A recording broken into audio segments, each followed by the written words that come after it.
नमः श्रीवर्धमानाय निर्धूत कलिलात्मने सालोकानां त्रिलोकानां यद्विद्यातर्पणायति यद्विद्यातर्पणायति सकल पाप मल प्रक्षालक श्रीवर्धमान को करूँ नमन लोकालोक प्रकाशित करूँ जिनकी विद्या है दर्पण जिनकी विद्या है दर्पण।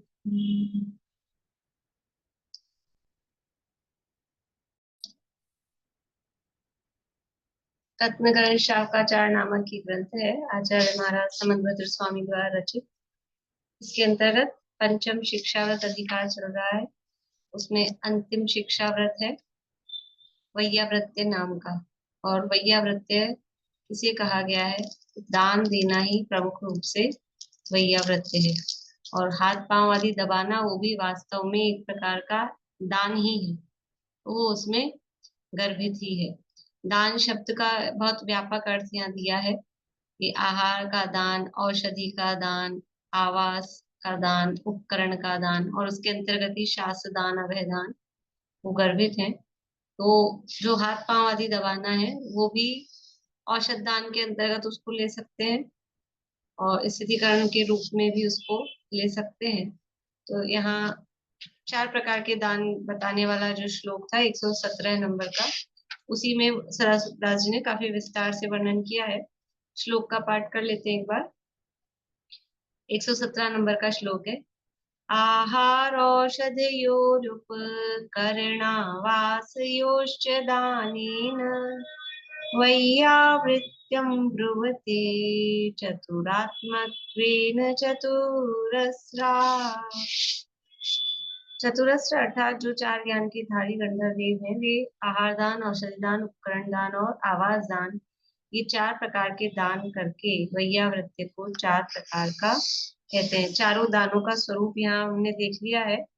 और उसके बाद में कल ये वस्तिका कैसी होनी चाहिए, तो वस्तिका भी निर्दोष होनी चाहिए, 46 दोष से रहित होनी चाहिए, उद्देश्य से नहीं बनाई गई होनी चाहिए, जीव जंतु से रहित होना चाहिए। और अनेक बातें कि मुनिराज को आता देखकर फिर उसको धोना, झाड़ना, बुहारना, इस तरह का। यानी मुनिराज के उद्देश्य से किसी भी प्रकार का आरंभ नहीं किया जाना चाहिए। कुल मिला के ये बात समझनी चाहिए कि उनके उद्देश्य से यदि किसी प्रकार का आरंभ किया गया है तो उसमें उद्दिष्ट का दोष लगता है।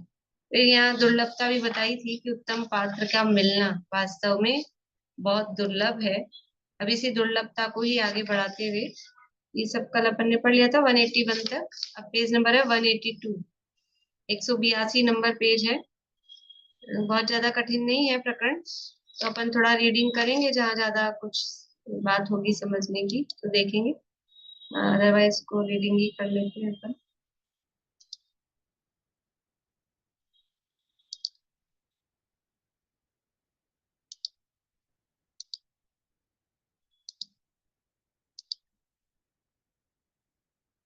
जिनको मुनि श्रावक के धर्म का, सच्चे सम्यक दर्शन आदि का ज्ञान ही नहीं है, वे कैसे पात्रपना प्राप्त कर सकते हैं। तो कल जो पीछे कहा था अपन ने कि सच्चे पात्र कौन है, पिछले पेज पे लास्ट पैराग्राफ देखिए कि वीतराग धर्म को सुनकर कुधर्म की आराधना दूर से ही छोड़कर नित्य ही अहिंसा धर्म के धरने वाले, जिन वचनामृत के पान करने वाले शीलवान, संतोषी, तपस्वी हैं, वे ही पात्र हैं। कुधर्म की आराधना बिल्कुल नहीं करते, अहिंसा धर्म के को धरने वाले। अहिंसा धर्म कौन सा धर्म होता है? अहिंसा धर्म को क्या कोई दूसरा शब्द कह सकते हैं?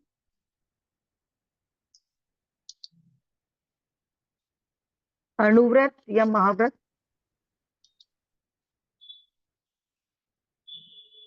और कोई? अहिंसा की परिभाषा क्या है? बोलिए मनोरमा। जैन धर्म भी कह सकते हैं हिंसा को। ठीक है, बोलिए निशांति। आत्मा में राग द्वेष भावों की उत्पत्ति का ही नहीं होना अहिंसा धर्म। आत्मा में मोह राग द्वेष भाव की उत्पत्ति नहीं होना अहिंसा है। तो अहिंसा धर्म को आप कोई दूसरा शब्द कह सकते हैं? जिनेन्द्र भगवान द्वारा प्रेरित धर्म। पूर्ण वीतरागी। हाँ, वीतराग धर्म। अहिंसा धर्म मतलब वीतराग धर्म। वीतरागता ही अहिंसा है ना, तो वो वीतराग धर्म। तो ये कह रहे हैं, नित्य ही अहिंसा धर्म के धरने वाले। तो अहिंसा का जहां शब्द आता है ना, तो अपने को वही लगता है, दूसरे को मारो मत, सताओ मत, जैन धर्म अहिंसा। ऐसे अहिंसा बाहर में दूसरों को सताना मारना नहीं, ये तो और भी कह देंगे, दुनिया में भी कह देंगे दूसरे धर्म वाले भी। हिंसा को तो सभी पाप कहते हैं ना, दूसरों को मारना सताना। अन्य धर्मों की अहिंसा जहाँ स्टॉप हो जाती है, उनकी अहिंसा का वर्णन जहाँ पूरा हो जाता है, वहां से अपने तो अहिंसा का वर्णन चालू होता है। तो अहिंसा धर्म का मतलब, ये दुनिया में सारे धर्म चल रहे हैं, फिर वो सारे अहिंसा धर्म है, अगर वो वाली अहिंसा अपन देखेंगे तो। यहाँ अहिंसा का मतलब है वीतरागी जैन धर्म। जैन धर्म भी ठीक बात है, अहिंसा धर्म यानी जैन धर्म, पर वो जैन धर्म भी क्या, वीतराग था। वीतराग स्वरूप वो जैन धर्म है। नित्य ही अहिंसा धर्म के धरने वाले अर्थात वीतराग स्वरूप हैं। जिन वचनामृत के पान करने वाले शीलवान संतोषी तपस्वी वही पात्र हैं। यानी कोई कुधर्म की आराधना करता हो, वीतरागता को धर्म नहीं मानता हो।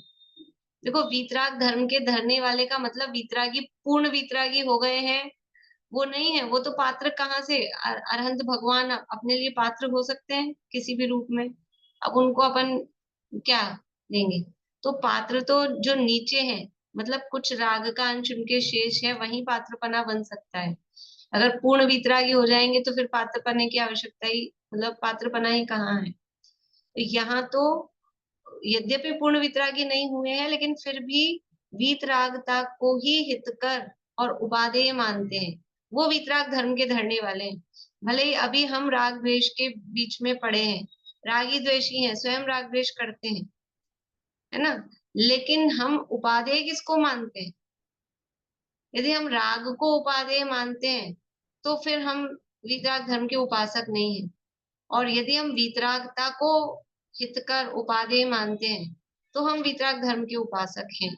उपासक का मतलब उसको चाहते हैं, वो हमारा लक्ष्य है, तो उसके उपासक होते हैं। हमारा भगवान के उपासक है, सिद्ध भगवान के उपासक है। इसका मतलब क्या है कि हम वैसा बनना चाहते हैं, उसको ही श्रेष्ठ मानते हैं। तो जो कुधर्म को बिल्कुल नहीं, आराधना उसकी बिल्कुल नहीं करता है, वीतराग धर्म को ही सर्वश्रेष्ठ अथवा उपाधि मानता है, और जिन्हें भगवान के वचनों को का पान करता है, मतलब निरंतर उसी को सुनना, समझना, श्रवण, ग्रहण, धारण, निर्धारण, वो सब करता है। और बाहर में शीलवान है, संतोषी है, तपस्वी है, वे ही पात्र है। अन्य वेशधारी तो बहुत विचर रहे हैं। अब वेशधारी कह के अन्य मतियों का तो निषेध हो ही गया। अन्य मति तो फिर भी अपने को दूर से दिख जाते हैं कि तो दिख रहे हैं, लाल पीले नीले कोई भी वस्त्र पहने हुए और अलग अलग तरह के वेश बनाए हुए। लेकिन जिन वेश धारण कर रखा है, जिन वेश मतलब नग्न दिगंबर वेश, नग्न दिगंबर अगर दशा धारण कर रखी है, तो फिर हमको जरा कंफ्यूजन हो जाता है। जैसे कोई भी चीज अपन बाजार में लेने जाते हैं तो आजकल क्या है कि सब सेम डुप्लीकेट बन जाती है। जैसे एडिडास है कंपनी, है ना, एडिडास। सुमन जी भाई साहब बोलते हैं आदिदास। एडिडास का क्या मतलब है? वो उसका बन गया। तो अब वो तो ओरिजिनल कंपनी है, लेकिन अब उसके डुप्लीकेट वाले थोड़ा बहुत नाम में इधर उधर आगे पीछे करके, कोई आई को इधर उधर, ए को इधर उधर करके, और वैसा जैसा ही लिख देंगे यहाँ पे नाम उसके, वो बना देंगे। अब आदमी कंफ्यूज हो जाता है। दूसरा दिखे एकदम से ही तो समझ में आता है ये वो नहीं है कंपनी, लेकिन कुछ कुछ ऐसा सिमिलर जैसा बनाते हैं ना, वैसा ही दिखे। और भी सब चीजों में मैंने एक नाम लिया है, सब में ऐसा चलता है। वो ओरिजिनल नाम जो है, जैसे ये एयरटेल था, फिर वैसा ही कोई दूसरा टेल नाम से कंपनी आ गई थी, ऐसा सेल, पता नहीं कौन सा टेल, तो वो एकदम से आदमी कंफ्यूज होता है। तो ऐसे ही जो अन्यमति दिख रहे हैं वो तो, वहां तो कंफ्यूजन का चक्कर नहीं है, वो तो दिख ही रहे हैं। लेकिन जो सच्चे वितरागी मुनिराज होते हैं वो भी नग्न दिगंबर होते हैं। तो ये भी क्या किया, सेम उसके जैसा ही कुछ अपना गेटअप बना लिया। तो ये जो वेशधारी हैं उनसे वो बहुत विचर रहे हैं, तो उनसे सावधान रहने की बात। वो भी पात्र नहीं है, अपन ने पढ़े थे ना, पात्र तो ये उत्तम मध्यम जघन्य तीन ही है। वो किसके अंतर्गत जाएंगे, जो बाहर में नग्न दिगंबर है, बाहरी तो है उनका लेकिन अंतरंग वैसा नहीं है। तीन तरह के देखे थे, उसमें किस में जाएंगे वो।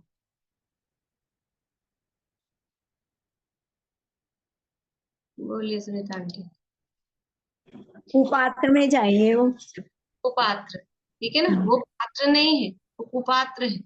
पहले उनको कुपात्र कह दिया है। देखिए आ जाइए 182 पेज पे।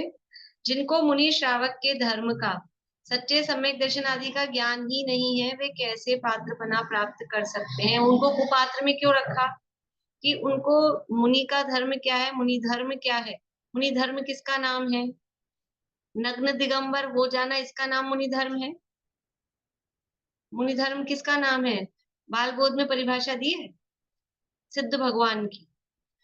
क्या परिभाषा दी है, जो गृहस्थ अवस्था का त्याग कर मुनि धर्म साधन द्वारा, सिद्ध भगवान की परिभाषा में ये दिया है।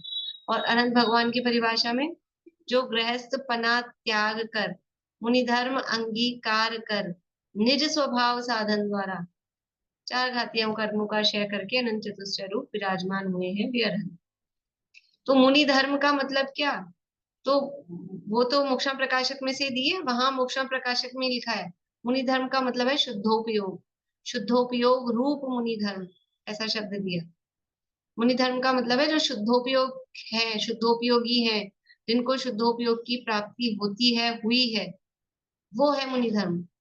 या और सरल शब्दों में कहो तो वीतरागता का नाम मुनि धर्म है। नग्न दिगंबर दशा मात्र का नाम मुनि धर्म नहीं। अकर्णान योग से कहो तो तीन कषाय चौकड़ी के अभाव पूर्वक जो वितरागता होती है उसका नाम मुनि धर्म है।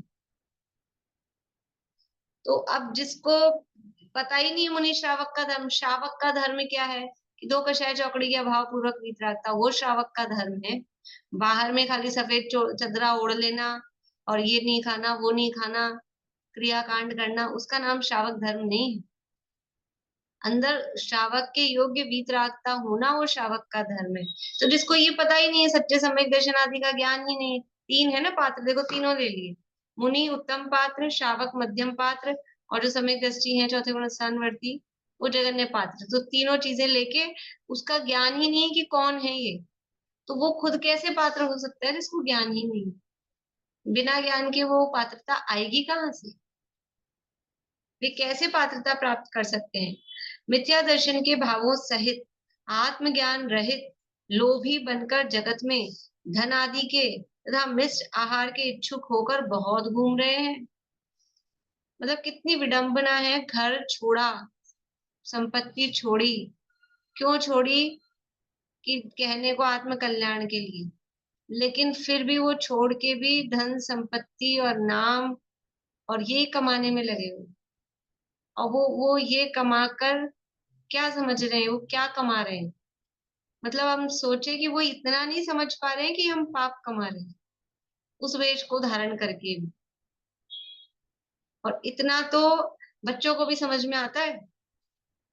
कल मेरा बेटा बोल रहा था कि जब अपने को सब यहीं छोड़ के जाना है और सब छोड़ के ही जाना है, कुछ जानना तो है ही नहीं, साधु रतन टाटा का इतना कमा लिया, इतना कमा लिया, इतना नाम हो गया, सारी दुनिया में सबने स्टेटस में वही लगा रखा है, इतना नाम हो गया और सब ऐसे, फिर भी लेकर क्या गए साथ, लेकर क्या गए साथ। अपन तो चलो थोड़े बहुत छोटे मोटे ही कमाते हैं, वो तो बड़ा बड़ा आदमी बड़ा खूब कमाया, क्या लेके गए, कुछ ही नहीं। जो पाप कमाया ना वही साथ गया है, और कुछ नहीं जाता है। तो फिर क्यों क्यों इस दौड़ में, मतलब घर गृहस्थी छोड़कर मुनि बनकर भी इसी में लगे हुए हैं, पैसा कमाने में, नाम कमाने। वो नाम भी कब रहने वाला है, कितने दिन का नाम है, कितने दिन का नाम है? संजीव जी उदाहरण देते हैं कि मुख्यमंत्री, प्रधानमंत्री, इनके नाम के अभी जो वर्तमान में है ना, राजस्थान के राज्यपाल कौन है बताओ, किसको याद है? हम यार जो जो अपने अपने स्टेट के देख लो, मुख्यमंत्री का फिर भी थोड़ा बहुत याद होता है। और कुछ तो ऐसे होंगे जिनको भारत के राष्ट्रपति का नाम नहीं पता होगा। तो अब क्या है उस नाम में, और थोड़े दिन बाद भूल जाएंगे। ये नहीं है तीर्थंकरों को याद नहीं रखते, भूतकालीन 24 किनको याद है? तीर्थंकर हुए ना वो तो 24, किनको याद है? एक नाम किसी को शुरू वाला याद हो तो वो भी गलती से किसी को हो, तो कौन याद रखता है? नाम का क्या है, कितने दिन का नाम है? नाम तो इसी का है ना, अपना नाम। अपना नाम तो वो है जो समर शरण में बैठ के 100 इंद्रों की उपस्थिति में तीर्थंकर परमात्मा ने अपना नाम लिया, वो है अपना नाम। उसको पहचानते ही नहीं है। तो ये बहुत घूम रहे हैं, ऐसे भी सब अपात्र हैं, इसलिए पात्र दान होना अति दुर्लभ है। सच्चे पात्र का मिल जाना और स्वयं सच्चे पात्र बन जाना, दूसरे की तो क्या कहें, अपन स्वयं सच्चे पात्र बने तो कहीं अपने को पात्र भी मिल सके। स्वयं बनने की भावना भाव ना, दूसरा तो जो होगा वो होगा, बहुत दुर्लभ है। यहाँ ऐसा विशेष जानना, प्रथम प्रथम तो इस कलिकाल में भावलिंगी मुनीश्वर तथा अर्जिका व क्षुल्लक का समागम है ही नहीं। समझ लो उस समय टोडरमल जी के समय और ये थोड़ा बीच में तो मुनिराजों का अभाव सा ही हो गया था 200-300 साल में उस समय। यदि कदाचित, अब यहाँ तो जो ये कह रहे हैं ना भावलिंगी मुनीश्वर, इस पे जोर देना है। इस पंचम काल में, ये पूरे ही पंचम काल में, उस समय की बात नहीं पर्टिकुलर, इस पूरे ही पंचम काल में भावलिंगी मुनीश्वर और अर्जिका क्षुल्लक का इनका मिलना वो बहुत मुश्किल है। यदि कदाचित चिंतामणि रत्न के समान किसी महाभाग्यवान पुरुष को उन्हें दान देने का अवसर मिले तो आधा सेर अन्न का भोजन मात्र उनके लिए देना चाहिए।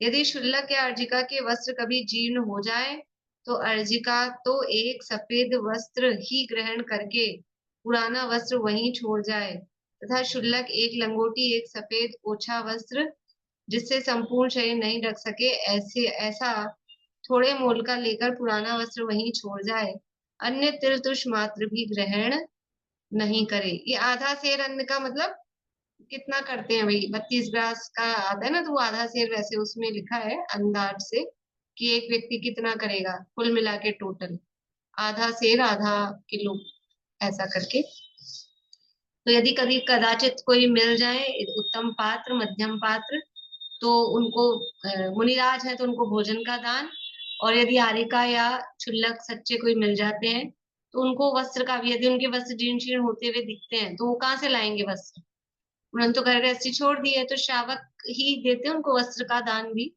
श्रावक ही देते हैं। तो वो ऐसा नहीं ये तो भी चल ही रहा है, अब दे दिया तो इसको भी ले जाए, पुराना वहीं छोड़ के जाएंगे, तब बोलेंगे।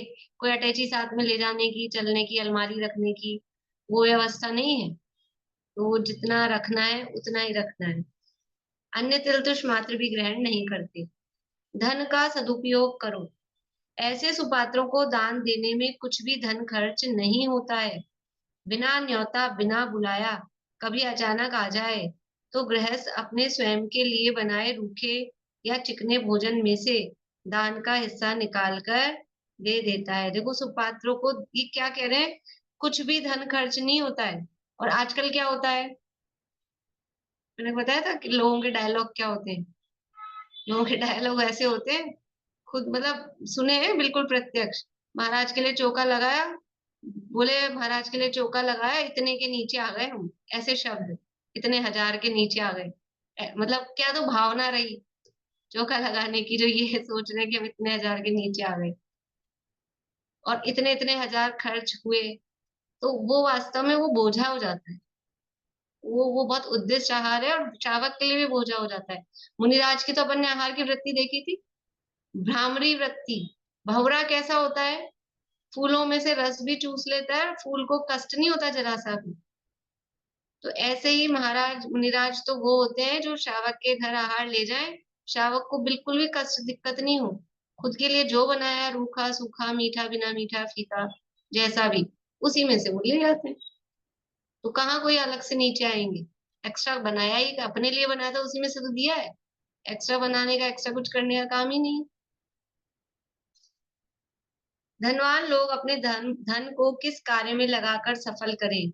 यदि भोगों में लगाते हैं तो भोग तो तृष्णा के बढ़ाने वाले हैं, इंद्रियों को विकल करने वाले हैं, महापाप में प्रवर्तन कराकर नरक आदि कुगति को प्राप्त कराते हैं, जीव का हित अहित जानने के ज्ञान को लुप्त कर देते हैं। देखो धन बढ़ जाता है तो क्या करते हैं, एक मकान था अपने पास में, अब बहुत पैसा हो गया और एक आध कुछ ले लिए, फिर जमीन ले लेते हैं, फिर पैसा बढ़ रहा है तो क्या करते हैं, फार्म हाउस बना लेते हैं और अपना घर ही इतना बड़ा बना लेते हैं, घर में ही स्विमिंग, आजकल तो घर में स्विमिंग पूल, घर में थिएटर।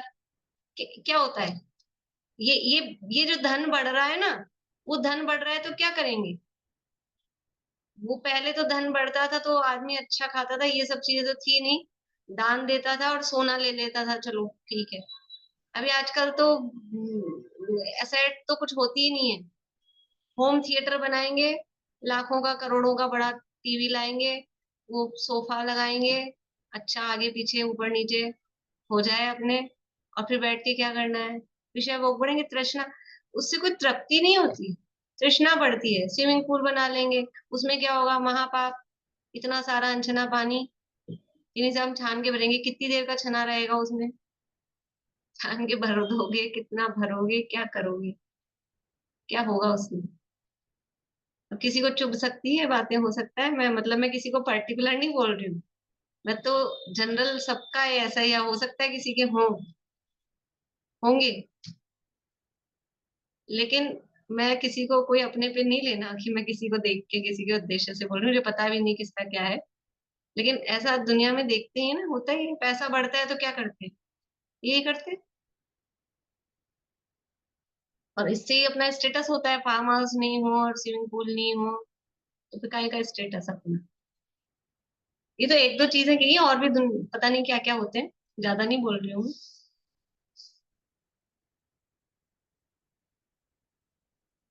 तो ये सब क्या है कि ये इंद्रियों को, भोग देखो, भोग तृष्णा बढ़ाने वाले हैं, इंद्रियों को विकल करने वाले हैं। जितने हम एसी में रहते हैं ना, दिन भर एसी में रहते हैं, तो क्या होता है, ये शरीर एकदम कमजोर हो जाता है, शरीर जो एसी में रहते हैं वो तो कहते नहीं एसी में रहने से फ्रेश रहते हैं, फ्रेश रहते हैं, लेकिन फ्रेश एयर तो आ ही नहीं रही है, वो उठते ही मतलब घुटनों में दर्द, और ये शरीर अलग सा होता है, एसी कूलर की हवा, ऐसी चीजें सब महापाप में प्रवर्तन कराकर नरक आदि कुगति को प्राप्त कराते हैं, जीव का हित अहित जानने के ज्ञान को लुप्त कर देते हैं। यदि मोहवश पुत्र आदि को दे दे तो पुत्र आदि तो ममता को बढ़ाने वाले हैं, बिना दिए ही सर्वस्व ले लेंगे, और पुत्र को देंगे क्या, वो तो वैसे ही सब लेने ही वाला है, जीते जी लेने वाला है, जीते जी पहले जरा सी तबीयत खराब होने लगे तो साइन कर जाओ सारे सारे और बता जाओ कहाँ कहाँ क्या क्या है, वो ये नहीं देख रहा है पहले पिताजी बीमार हो रहे हैं, पहले ये बता जाओ कहाँ कहाँ किस किस को कितना दे रखा है, वो तो बता जाओ, फिर चाहे कुछ भी हो जाए। बहुत पापाचार करके दुर्ध्यान से संपदा में ममता धारण करके धर्म का विध्वंस करके संपदा बढ़ाई है। कैसे बढ़ी है ये संपदा, ये पापों से संपदा बढ़ाई है, कमाई है, तो उसका आधा हिस्सा तो धर्म के लिए, दया के जो पात्र हो उन्हें देकर अपना हित करो, इतना पाप किया उस संपदा को बढ़ाने में, तो कुछ दान आदि करो तो कुछ तो कम हो। संपदा छोड़कर परलोक जाओगे, वहां से पुत्र पौत्र आदि को देखने को कैसे आओगे, और संपदा छोड़ जाओगे तो फिर ये घर कुटुंबी वाले यही सब ले लेने वाले हैं, अपने हाथ से निज हाथ दीजिए साथ लीजिए, ये कहा है ना, बाद में वो देंगे, तीये के दिन अनाउंस करेंगे ये मर गए हमारे तो इतने हजार इस मंदिर में, इतने हजार उस मंदिर में, तो वो पुण्य तो उनको लग रहा है कि अब ये पूरा का पूरा नहीं हजम कर रहे, पिताजी के नाम से दे रहे हैं, खुद अपने हाथ से दे जाते ना कि इतने इतने हजार इस मंदिर में, इस मंदिर में, इस मंदिर में, वो नहीं, वो खुद का मुंह नहीं छूटता है, खुद का मुंह नहीं छूटता है। कुटुंब का संबंध तो तुम्हारे इस चर्म में मुख, नासिका, नेत्र आदि रूप शरीर से है। इसकी तो जलकर राख हो जाएगी तथा मिट्टी में मिल जाएगी। कुटुंब तुम्हें अन्य पर्याय में देखने आता नहीं है। तुम कुटुंब को देखने आते नहीं हो, क्योंकि जिन नेत्र, कर्ण आदि के द्वारा तुम कुटुंब को जानते हो, उन नेत्रादि की तो राख बनकर उड़ जाएगी। तब तुम कुटुंब को कैसे जानोगे? पुत्रादि कुटुंब का संबंध तुम्हारे शरीर के चाम से है, तुम्हारे आत्मा से नहीं। ये सबको स्पष्ट है ना ये बात? ये जो भी परिवारजनों का संबंध है केवल इस शरीर से है, आत्मा से नहीं है कोई संबंध। शरीर से ही मोह है खाली, और कुछ नहीं। तुम्हारे आत्मा को तो वे जानते ही नहीं। जब तुम्हारे शरीर के चाम की राख उड़ जाएगी, तब कुटुंब के लोग तुमसे कहाँ संबंध करेंगे, कैसे मिलेंगे? इसलिए हे ज्ञानी जनों, ये तो वस्तु स्थिति बताई, वास्तविकता बताई। अब हमारा क्या कर्तव्य है वो उपदेश दे रहे हैं। हे ज्ञानी जनों, जीवन थोड़ा है, पुत्र आदि का संबंध भी थोड़े समय को है। संसार में कोई शरण देने वाला नहीं है, अकेला एक धर्म ही शरण है। यह धन है, वह भी तुम्हारा नहीं है। किसी पुण्य के प्रभाव से 2 दिन इसका स्वामीपना स्वीकार करके छोड़कर मर जाओगे। क्या कह रहे हैं? किसी पुण्य, देखो धन का स्वामी भी वो पुण्य के उदय से ही है, तो पुण्य का स्वामीपना, किसी पुण्य के प्रभाव से उस धन का स्वामीपना कितने दिन का है? थोड़े दिन, जितने दिन का जीवन है तब तक जीवन भर भी किसी के रहता है, किसी के नहीं रहता है, वो भी सब यही फेरबदल होता हुआ दिखता है। लेकिन अगर रहा भी जीवन पर्यंत तो भी क्या है, छोड़ के मर जाना है। यह धन साथ नहीं जाएगा। पुत्र के ममत्व से महादुराचार करके यह धन संग्रह कर रहे हो। उस धन के ममत्व तथा पुत्रादि के ममत्व से संसार में अपने को भूलकर नरक जा पहुंचोगे तथा अनेक पर्यायों में दीन दरिद्री होकर विचरण करोगे। ये अगर इस धन कमाने में इतना पाप कमाया और अगर दान आदि नहीं किया उस धन से और कुटुंबी जनों से मोह नहीं छोड़ा, तो दुर्गति के पात्र होंगे। प्रत्यक्ष देखते हैं, हजारों अन्न अन्न करते मर जाते हैं, दरिद्री रंक होकर घर घर के दरवाजे पर फिरते हैं, दीनता दिखाते हैं, फिर भी उनकी ओर कोई देखता ही नहीं, कोई उनकी सुनता ही नहीं। यह सभी प्रभाव पूर्व जन्मों में धन से तीव्र ममता बांधकर कृपण होकर धन संग्रह किया था, उसका फल है। ये वो बड़े पंडित जी साहब की रचना है, कौन सी रचना का नाम ध्यान है, उसमें लिखा है कंजूसी पूर्वक धन संचय का फल कहते भिखारी। भिखारी क्या, भिखारी भीख नहीं मांगता है, वो भिक्षा नहीं मांगता है, ऐसा कहते बड़े पंडित साहब का वाक्य है। भिखारी तो शिक्षा बांटता है, भिक्षा नहीं मांगता है, वो शिक्षा बांट रहा है। क्या शिक्षा बांट रहा है? ये यहाँ लिखा है कि पूर्व जन्मने में हमने धन से तीव्र ममता की थी, दान नहीं दिया था किसी को, और उस धन की ममता रखी, कंजूसी प्रवृत्ति रखी। कंजूसी मतलब ना भोगा ना दान दिया, ऐसा। और भोगने से भी ज्यादा मेन तो दान नादी नहीं दिया, किसी गरीब की सहायता नहीं की, कभी धर्म के लिए धन खर्च नहीं किया। इसलिए आज ये हालत हुई है कि धन संग्रह संग्रह संग्रह करके रखा ना, उसका सदुपयोग नहीं किया, तो अब ऐसा हुआ कि अब धन के लिए दर दर मांगते फिर रहे। ये भिखारी शिक्षा देता है। तुम्हारे पास तुम्हारे पास वैभव, संपदा, रत्न, स्वर्ण, चांदी आदि है तथा रसों सहित भोजन, शीलवंती, रूपवंती, राग रस भरी स्त्रियों का मिलन, आज्ञाकारी प्रवीण सुपुत्र, हित में सावधान कार्य साधक चतुर सेवक, बहुत लंबे चौड़े ऊंचे महलों में, मकानों में निवास इत्यादि जो सामग्री पाई है, वह पूर्व जन्म में कोई दान दिया था, उसका फल है। ये तो निश्चित रूप से है कि यदि वर्तमान में सब कुछ अनुकूल सामग्री आदि की प्राप्ति है, तो इतना तो सभी समझते हैं कुछ पुण्य का उदय है तब मिल रही है, बिना पुण्य के उदय में तो ये मिलती नहीं है। और वो पुण्य भी क्या कैसा है कि कुछ धर्म साधन व्यवहार धर्म कुछ किया होगा, ये दान पुण्य आदि के इस तरह के कुछ काम किए होंगे। देखो बाहर की ये अनुकूल सामग्री मिलना, अच्छा सुंदर रूप सौंदर्य आदि मिलना, ये सब बाहरी, ये बाहरी पुण्य तो जो व्यवहारिक शुभ भाव है ना, दूसरों की दया आदि दान आदि, उससे मिल जाता है। लेकिन ये जिन धर्म, जिन वाणी सुनने का अवसर, जिन वाणी सुनने की रुचि, ये सातिशय पुण्य से मिले। सातिशय पुण्य मतलब कुछ इसी तरह से पूर्व जन्मों में धर्म में उपयोग लगाए, ये सच्चे वितरागी धर्म में, सच्चे धर्म को समझा होगा, सुना होगा, कुछ आचरण तदनुसार किया होगा, उससे जो पुण्य बंधा है, उसका फल ये है कि हमको ये जिन धर्म, जिन शुद्ध, जिन वाणी, और सबसे बड़ी बात है कि रुचि, सब मिल जाए, लेकिन रुचि कहाँ से लाएंगे? सब मिल जाए, सब मिल जाए, घर घर में घुसा दिया, यूट्यूब पे अब ये जूम भी घर में घुसा हुआ है, सब सब मिल गया, जिनवाणी घर घर पहुंचा दी, फ्री में दे दी, फ्री ऑफ कॉस्ट, कुछ चार्जेस नहीं है।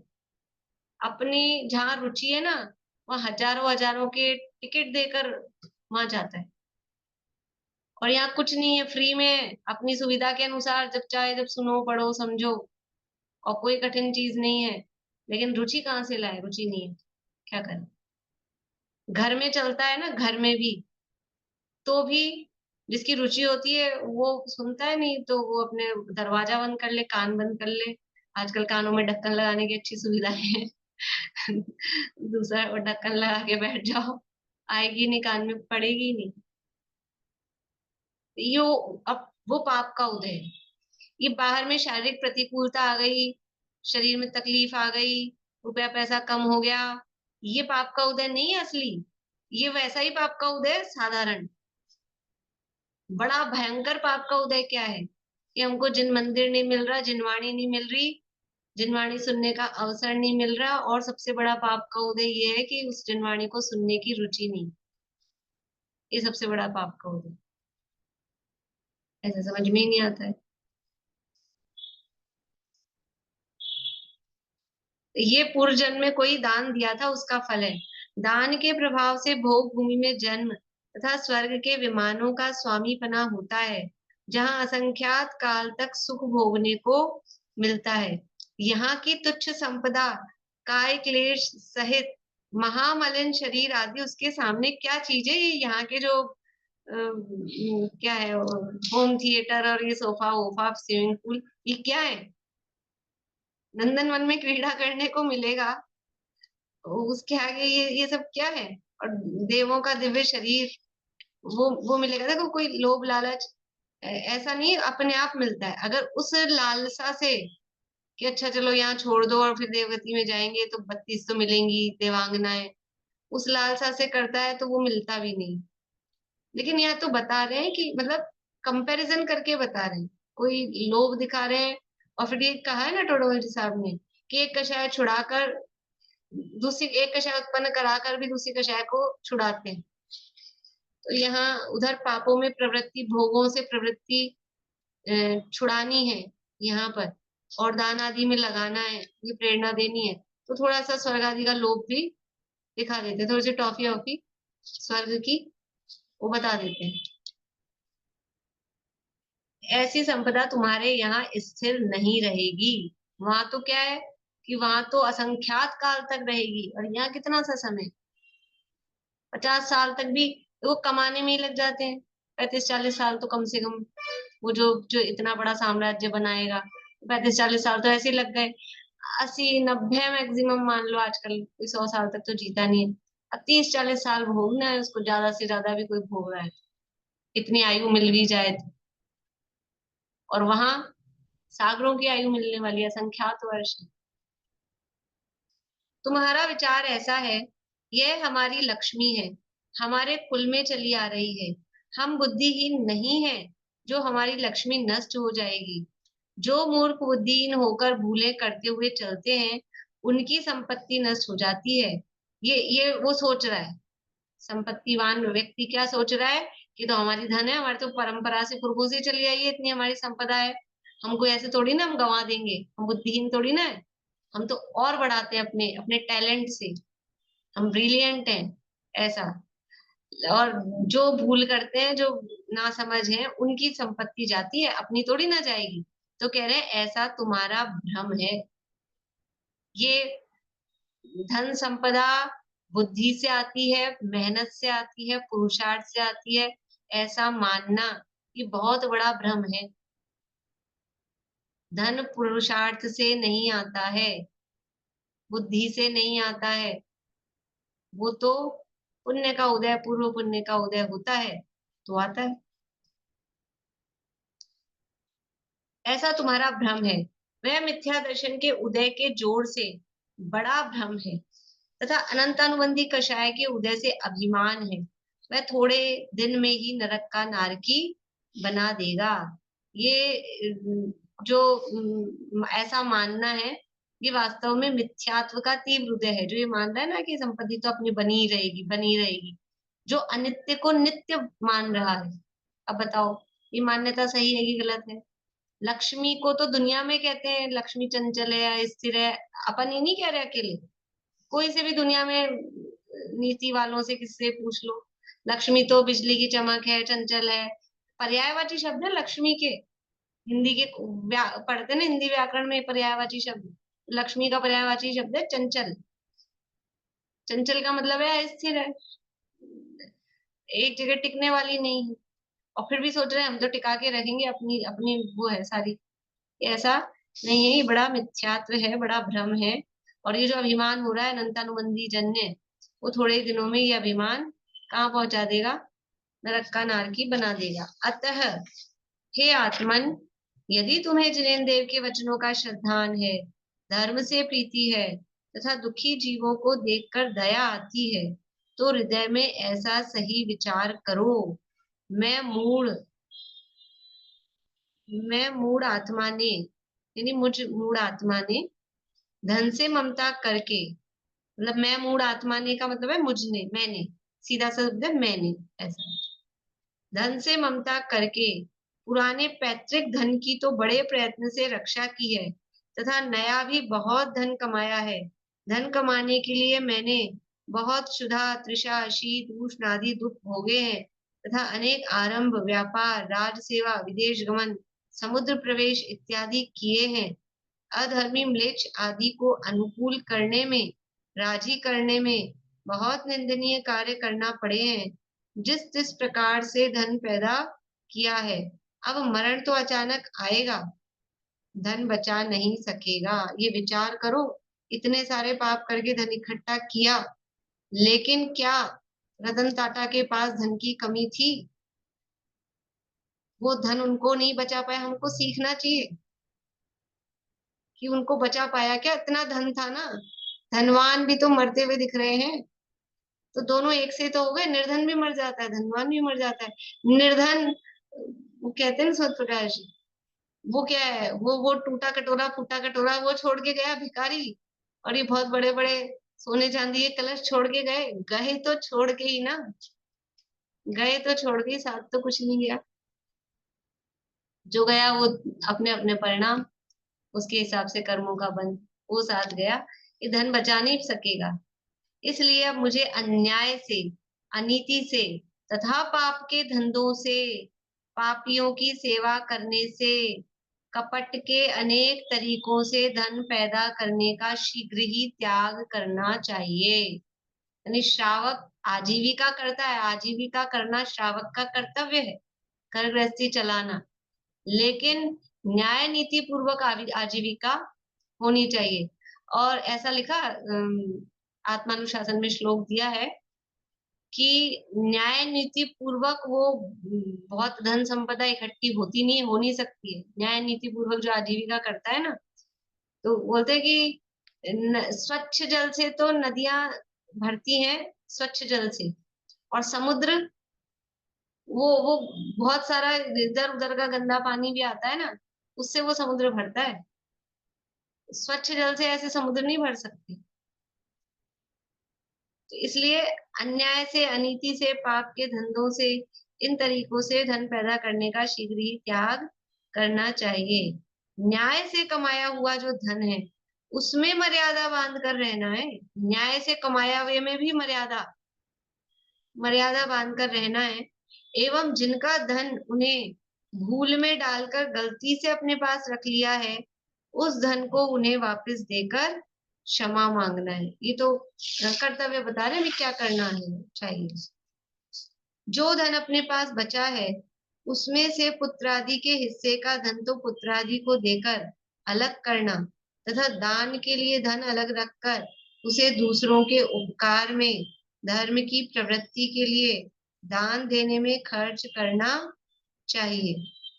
जो नया धन पैदा हो उसमें भी चतुर्थ भाग, छठा भाग, आठवां भाग तथा कम से कम 10वां भाग तो पुण्य दान धर्म के कार्यों में धनवानों को तथा निर्धनों को सभी को दान का हिस्सा अलग रखकर खर्च करना चाहिए। यानी जो धन है और जिसका जिसका हिस्सा है वो तो पहले अलग करो, दान के लिए अलग करो। मतलब एक सिस्टम से काम करना चाहिए, ऐसा समझ लो। पहले बचपन, अब आजकल का तो पता नहीं, पहले ऐसा सिखाते थे स्कूल में, कौन सा सब्जेक्ट में, बजट बनाना चाहिए। तो बजट में एक बजट से काम करना चाहिए। तो उसमें भी था कि इतना तो सेविंग्स करनी चाहिए, वो पहले बचत अलग रख लो, अब जितना बचा है उसमें अपने खर्चे देखो। तो ऐसे ही जितनी कमाई है उसमें से दान का हिस्सा पहले अलग कर लो, अब जो बचा है उसमें से किसको किसको कितना कितना देना है वो अलग रख लो। और जो जो भी नई कमाई होती जा रही है तो कम से कम 10%, 20%, 30% ऐसा वो दान में देना ही चाहिए। जिसका पेट भी पूरा नहीं भरता हो, आधा चौथाई पेट ही भोजन आदि मिलता है, उसे भी दान पुण्य धर्म का हिस्सा उत्कृष्ट चौथाई भाग, जगन्य 10वां भाग, मध्यम छठा या 8वां भाग अलग रखकर दुखी भूखे लोगों को व जिन पूजन आदि कार्यों में देना खर्च करना श्रेष्ठ है। देखो क्या कह रहे हैं कि ये तो दान तो कोई कह सकता है कि जिनके पास बहुत रुपया पैसा धन संपत्ति कमाई है वो देंगे दान, इतना 10%, 20%, 30%, 25% इतना वो देंगे। तो कह रहे हैं कि जिसका पूरा पेट नहीं भरता हो ना, थोड़ा ही उसको भोजन मिलता है, उसे भी दान का हिस्सा रखना चाहिए। जितना मिला है, जो मिला है उसमें से दान का हिस्सा, वही याद कर लेना अकृत पुण्य वाली, कि आज ही तो खीर बनी है पहली बार और इतनी सी तो बनी है, हम दोनों भी खा लें थोड़ी बहुत, वही बहुत है माँ बेटे। इतनी सी तो खीर बनी है, लेकिन उसमें भी भावना क्या हुई दोनों की, माँ की भी और बेटे की भी, दोनों की भावना कि कोई आ जाए मुनिराज तो उनको आहार करा के ही भोजन करेंगे, आज तो अपने यहाँ अच्छी चीज बनी। रोज तो रूखा सूखा बनता है तो फिर क्या करें, आज तो हमने खीर बनाई है। उसको भी मैक्सिमम तो कह रहे हैं उत्कृष्ट चौथाई भाग, मतलब 20%, 25%, परसेंट में समझ में आता है अपने को, और मिनिमम 10%, 10वां भाग, उतना तो दान में देना ही चाहिए। दान बिना घर शमशान है, पुरुष मृतक है, कुटुंबी जन गृद्ध पक्षी के समान है। दान नहीं दे रहे हैं, जिस घर में दान नहीं दिया जाता है वो घर कैसा है, वो शमशान के समान है। और जो वो कमाने वाला है वो तो मृतक, जिसको जलाना है वो तो मृतक है, मरा हुआ है। और जो सब कुटुंबी जन है वो क्या करेंगे, उसको नोच नोच कर खाएंगे, गिद्ध पक्षी के समान। गिद्ध पक्षी के समान है जो इसके धन रूपी मांस को निकाल निकाल कर खाते हैं।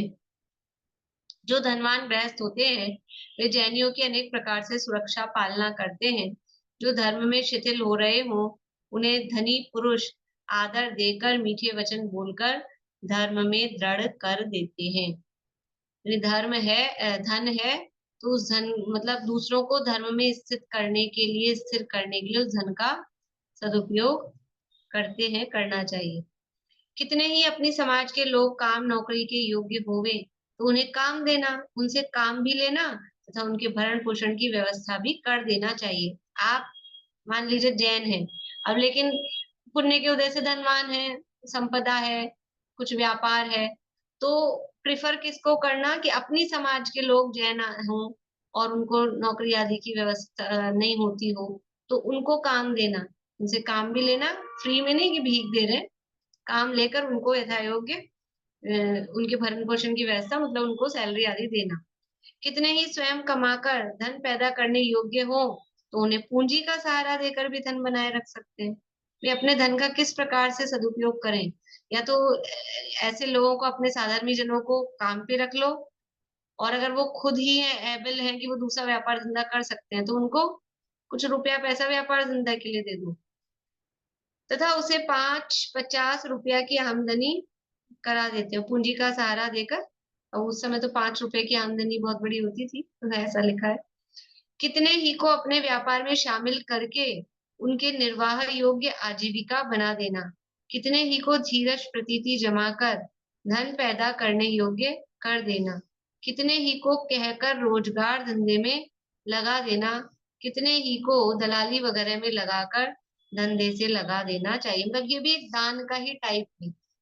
भी किस तरह से हम दान दें तो किस किस तरह से कर सकते हैं कि अपने अधीन मैक्सिमम जो अपने परिवारजन हो, अपने साधारण जन हो, जिनकी लगता है कि इनको जरूरत है काम की, अच्छे से भरण पोषण नहीं होता है, तो उनको इसमें लगा देना चाहिए। अभी और है प्रकरण, अभी यही रोकते हैं, फिर जैसे भी होगा आगे मैसेज देख लीजिएगा आप लोग। कल मैं मैसेज कर दूंगी, थोड़ा अगर टाइम ऊपर नीचे करेंगे तो, और क्लास रहेगी नहीं रहेगी उस हिसाब से मैसेज देख लीजिएगा। ठीक है। और शिविर चल रहा है यहाँ पर, कल से चालू होगा मतलब, तो उसमें भी मैंने टाइम टेबल डाल दिया है ग्रुप में, तो आप लोग उसका भी, जो जयपुर में रहते हैं वो यहाँ आके लाभ ले सकते हैं, और जो बाहर वाले हैं वो ऑनलाइन यथा योग्य अपनी रुचि के हिसाब से वो, मतलब ऐसा नहीं कभी कुछ सुन लिया कभी कुछ सुन लिया, मतलब मेरा मतलब थोड़ा आप लोगों को आइडिया दे रही हूँ, बाकी सबकी अपनी रुचि है।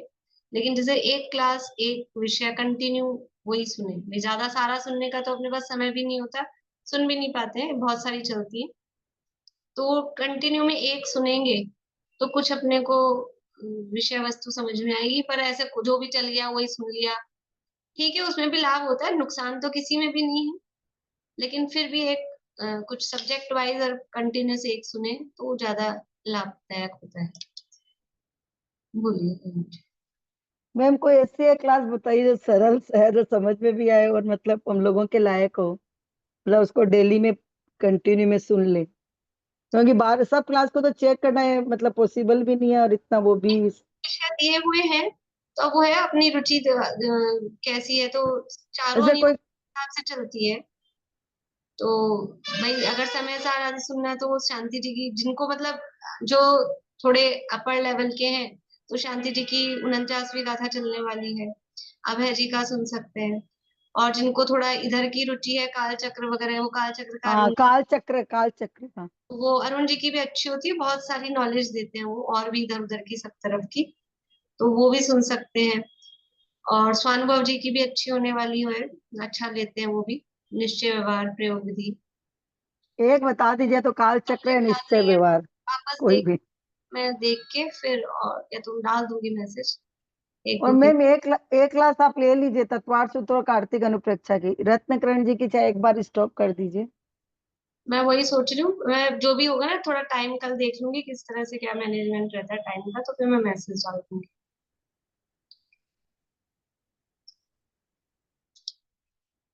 जय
जय जैन सभी को।